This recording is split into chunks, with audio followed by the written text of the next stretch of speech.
Hello, in this video I'm going to show you some of my attempts to rid my yard of moles. In the first 2 minutes I'll show you what actually worked, and then after that, if you're so interested, you can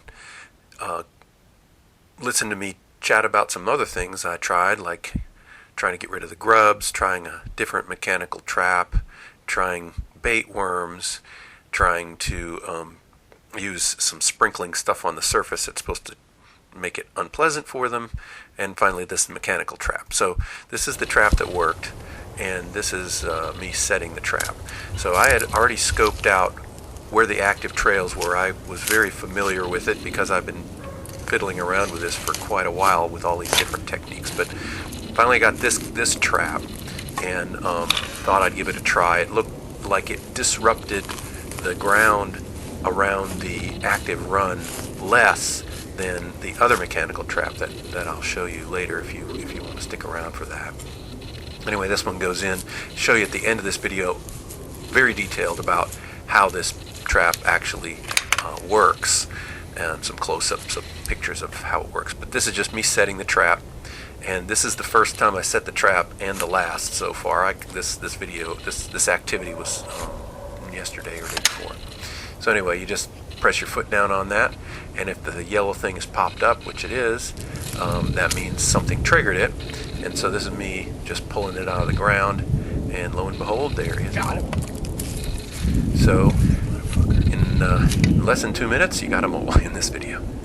So it worked for me. This is in North Carolina, in Charlotte, North Carolina. And they're about the size of a toilet paper roll here, and I think in other parts of the country they're a little bit different and maybe not quite as sneaky.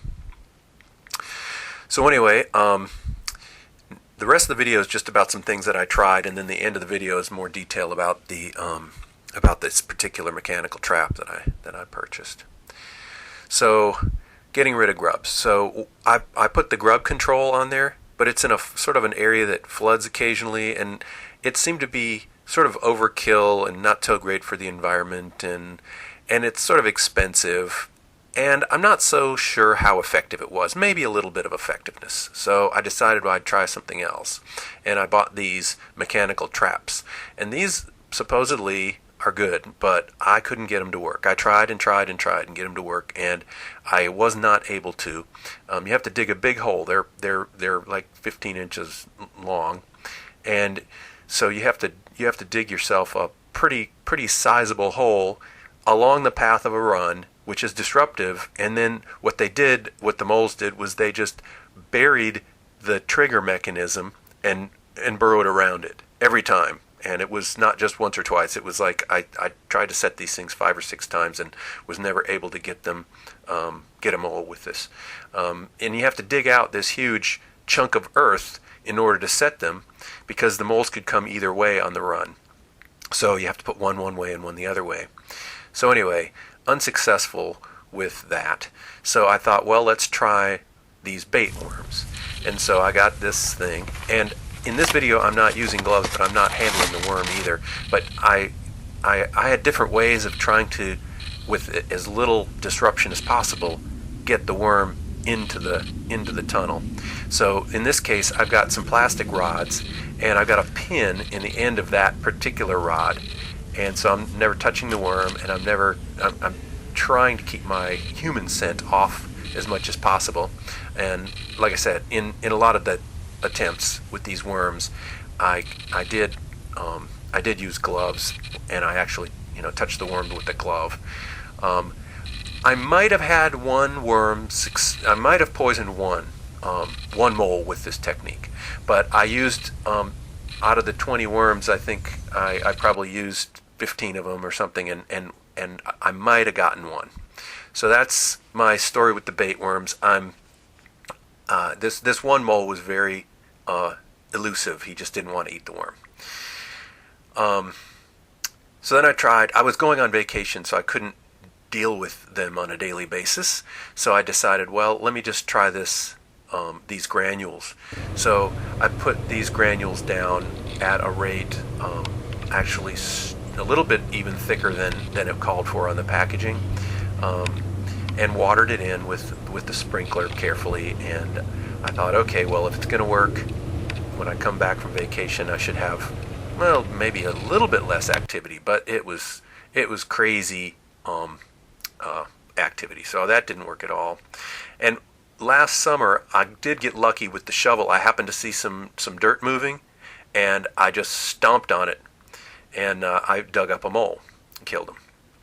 Anyway, so here's the trap we saw at the beginning of the video. I just got it. So it's pretty sizable. So it goes down about 5 inches, and these jaws, I have it opened with a clamp right there so it doesn't spring on me. But they're about 4 inches apart, so you can get them around the run. And this is the trigger mechanism in it, and when the mole pushes up on that, it springs, and it's about 5 inches apart. And so I've got my shovel there, and I think if I shove that down there, then these jaws will be able to clamp shut without hitting anything.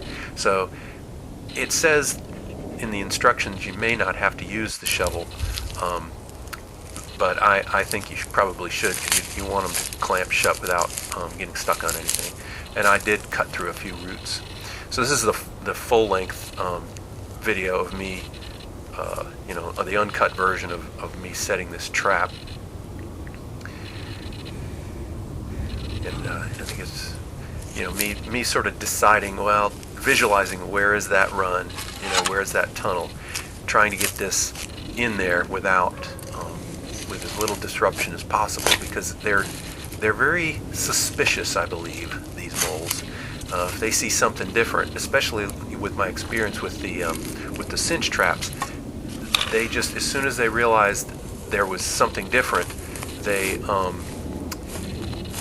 buried that trap, that tube that led to the trigger, and just burrowed around it. So I was afraid they would do the same thing with this particular trap. And one of the things to note with this trap versus the cinch is the mole can come either way and trigger this one, because the trigger is by pushing up on the when they burrow underneath this, between the jaws here. So when you step down on this, you open the jaws, which you saw earlier. And the trigger mechanism was not set there. It sort of sprung me up a little bit, but there we got it. So once you have that trigger flush with the surface, then it's set and ready to go off. And when I first looked in the morning, it wasn't triggered, and now I see it was. And so we pull it up, and we can see the mole on there. Got it. Open it up. I'm holding it up to my eye there. So zoom in on this thing. So hopefully, their moles are supposedly sort of solo creatures. So I don't think that this particular area of the yard will be bothered for a while, hopefully. And so this is the size of the creature, and just some different pictures I took of him.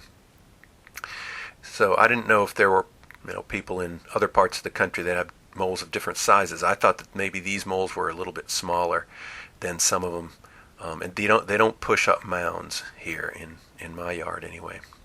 So anyway, that's my story. Hope you enjoyed it, and hopefully you'll catch your moles.